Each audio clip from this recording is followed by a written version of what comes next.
അവർ പറഞ്ഞത്, അവർ ചെയ്തത് മെഡിക്കൽ സ്റ്റാൻഡേർഡ്സിന് നിരക്കാത്ത രീതിയിലാണ് അവർ മെഡിക്കൽ എക്വിപ്മെന്റ് അവർ ഉപ്പാന്റെ മേത്ത് ചെയ്തത്. ഓക്കെ, അതിൽ കൂടുതൽ എനിക്ക് ഉപ്പാന്നല്ലാതെ എനിക്ക് ഒരു ബോഡി അങ്ങനെ പറയാൻ എനിക്ക് പറ്റൂല. അതുകൊണ്ട് ഞാൻ ഉപ്പാന്റെ മേത്ത് എന്ന് പറയുന്നത്.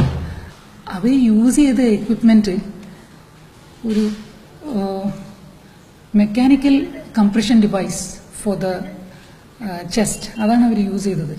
അത് ഹാർട്ടിനെ കംപ്രസ് ചെയ്തിട്ട് ബ്ലഡ് സർക്കുലേഷൻ ഉണ്ടാക്കാന്നുള്ള ഒരു എക്വിപ്മെന്റാണ്.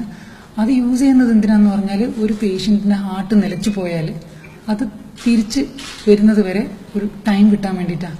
അപ്പോൾ യൂഷ്വലി അതൊരു 30 മിനിറ്റ്സ് വരെയൊക്കെ വെക്കാം. പിന്നെ അതിൽ കൂടുതൽ പോയാൽ may be 40 minutes.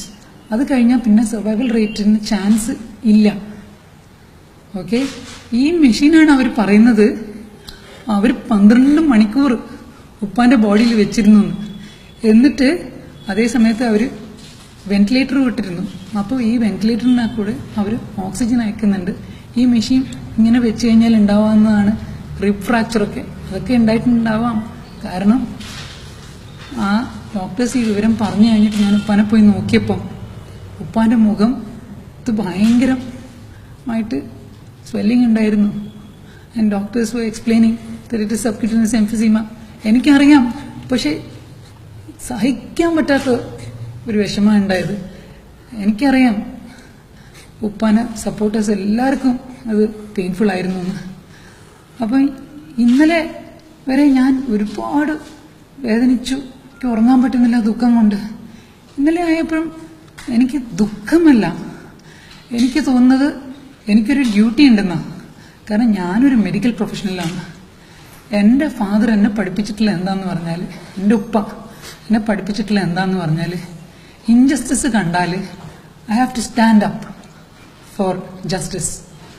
I have to stand up. ഉപ്പ ആണെങ്കിൽ ആർക്കും ഒരു അനീതിയോ അന്യായോ കണ്ട അപ്പം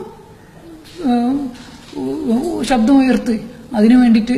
ഉപ്പാന്റെ ശബ്ദമായിരുന്നു ഉപ്പാന്റെ ശക്തി അല്ലേ? പക്ഷെ എന്താ പറ്റിയത്?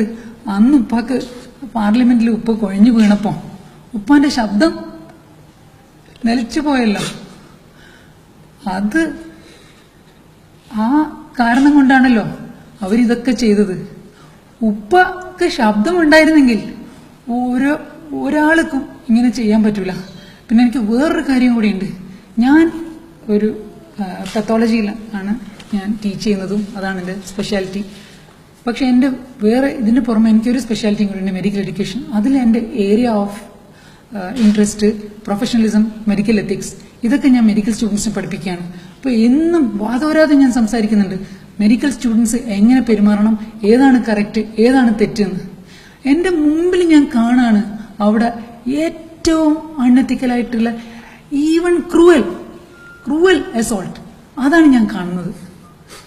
അത് കണ്ടപ്പം അപ്പോൾ എനിക്ക് ഇതിന് ഞാൻ എന്താ ചെയ്യേണ്ടത്? എനിക്കൊരു കാര്യമേ ഉള്ളൂ.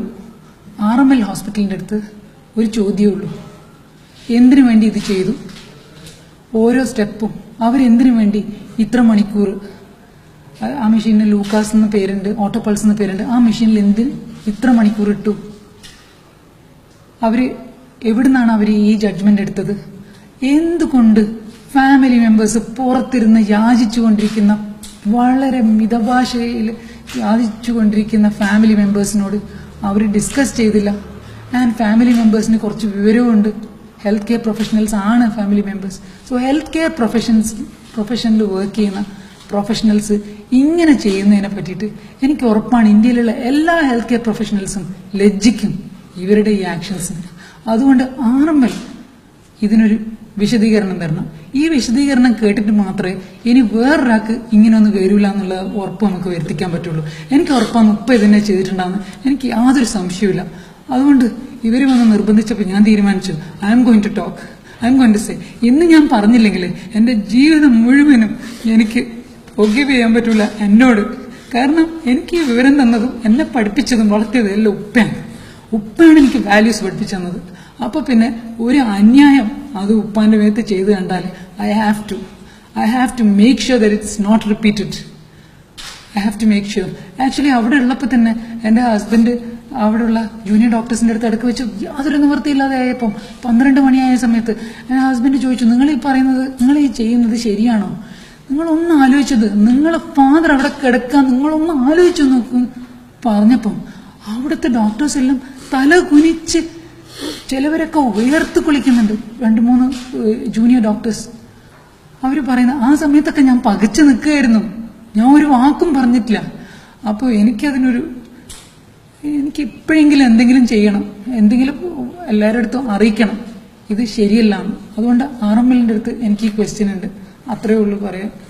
പിന്നെ ഒരു കാര്യം കൂടിയുണ്ട്, എനിക്ക് ഒരിക്കലും നന്ദി പറഞ്ഞാൽ തീരൂല. അതുപോലെയാണ് നമ്മളെ ജനങ്ങൾ ഉപ്പാനോടുള്ള സ്നേഹം കാണിച്ചത്. ഞാൻ വിചാരിച്ചതിന്റെ 10 മടങ്ങ് ആണ് അവർ കാണിച്ച സ്നേഹം. അതിൽ എനിക്ക് ഒരുപാട് നന്ദിയുണ്ട്.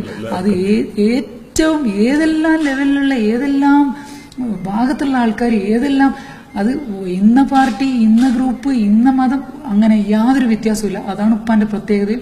അതുപോലെ തന്നെ ആൾക്കാരത് കാണിക്കുകയും ചെയ്തു. അത് ഇവിടുന്ന് മാത്രമല്ല, ഡൽഹിയിലും അതേപോലത്തെ റെസ്പോൺസ് തന്നെയാണ് കിട്ടിയത്. എല്ലാവരും കരഞ്ഞുകൊണ്ടാണ് വന്നത് ഉപ്പാന്റെ ഈ വാർത്ത കണ്ടിട്ട്. എല്ലാവരും ഏറ്റവും മുകളിൽ തൊട്ടിട്ട് ഏറ്റവും താഴെ വരെയുള്ള ആൾക്കാർ ഡൽഹിയിൽ നിന്ന് വന്നിട്ടുണ്ടായിരുന്നു. അതുകൊണ്ട് അതിനെനിക്ക് നന്ദിയുണ്ട്. മീഡിയ ആണെങ്കിൽ നമ്മളെടുത്ത് നിന്ന് പലതും അറിയാൻ വേണ്ടി ആഗ്രഹിച്ചിട്ടുണ്ടാവും. പക്ഷെ അവര് 3 ദിവസം നമുക്ക് സമയം തന്നു, നമ്മളെ ബുദ്ധിമുട്ടിക്കാതെ. ഇന്നാണ് അവർ ചോദിക്കാൻ തുടങ്ങിയത്. ഒരുപാട് ചോദിക്കാൻ തുടങ്ങിയപ്പം എനിക്ക് തോന്നി ഉപ്പ ചെയ്യുമായിരുന്നു എന്താന്ന് വെച്ചാൽ ഞാനും ചെയ്യണമെന്ന്. അപ്പം